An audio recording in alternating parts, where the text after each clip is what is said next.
नमस्कार. Drive with भावमध्ये आपल्या सर्वांचं स्वागत आहे. बोललो ना दुपारचे 1:15-1:30 वाजले की जेवण घ्यायचं. काम कधीही निघतं. ड्रायव्हरची लाईफ अशीच आहे.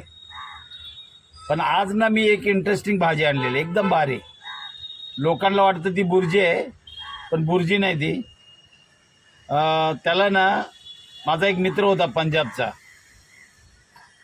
तो कायम डब्याला ही भाजी घेऊन यायची. मला दिले ना की मी त्याला बोलायचं, काय रे या अंड्याच्या बुर्जीमध्ये काय लिंबू पिळलं का? तर बोलायचा नाही. पण ती वाटायची बुर्जी. पंजाबी तडक्याला ना आपल्या घाटी मसाल्याचा तडका दिलाय, सातारचा. नक्की भाजी भारी आहे, पण लोकांना ती वाटेल बुर्जी आहे, अंड्याची बुर्जी आहे, पण बुर्जी नाही ती. आपण दही जे असतं ना त्याचं पूर्ण पाणी काढायचं आणि त्याची ही भाजी बनवायची. सेम बुर्जी बनवतो तशी. तुम्हाला थोडीशी आंबट लागेल, पण ती भारी लागते भाजी. प्युअर व्हेज,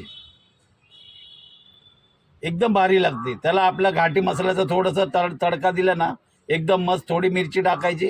वाटते ती बुर्जीच सगळ्यांना, पण बुर्जी नाही. सेम तशीच भाजी होते ती. लोक म्हणतात दह्याचं पाणी काढल्यानंतर पनीर होतं, पण पनीर वेगळं आणि बुर्जी ही दह्याची भाजी वेगळी. त्याचं थोडंसं पूर्ण पाणी काढलं की दह्या जसं कांदा वगैरे कापतं. नक्की एक दिवस मी तुम्हाला ही रेसिपी दाखवेन. पहिले तुम्ही ही भाजी बघा.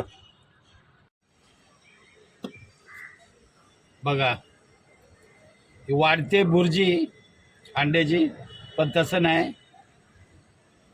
ही दह्याची भाजी आहे, सेम बुर्जीसारखीच, फक्त थोडंसं आंबट लागतं. कळलं का? हाय तसंच बनवायची, जशी बुर्जी बनवतो ना तसंच बनवायची, पण थोडासा आपण त्याला आपला घाटी मसाल्याचा तडका दिलाय, त्यामुळे ती लागणार अशीच बुर्जीच लागणार ती, पण आंबट लागणार. पण अंडं नाही. कळलं का? लोक म्हणतील अंड्याची भाजी आहे. काल अंडं होतं तर मी काल सांगितलंच ना की अंडे आहे, पण आज तसं नाही. तर कोण कोण आपला ड्रायव्हर भाऊ जेवायला बसलाय, नक्की जेवायला या.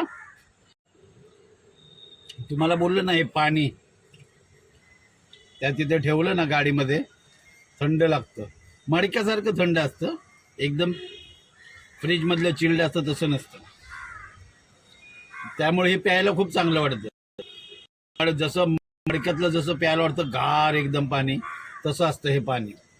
तर हे आपण कायम बाटली भरून तिथे ठेवतो ना, बाहेर कुठे की गेलो ना तर तिथे हवा लागून नाही थंड होतं. थंड झालंय. या जेवायला मग.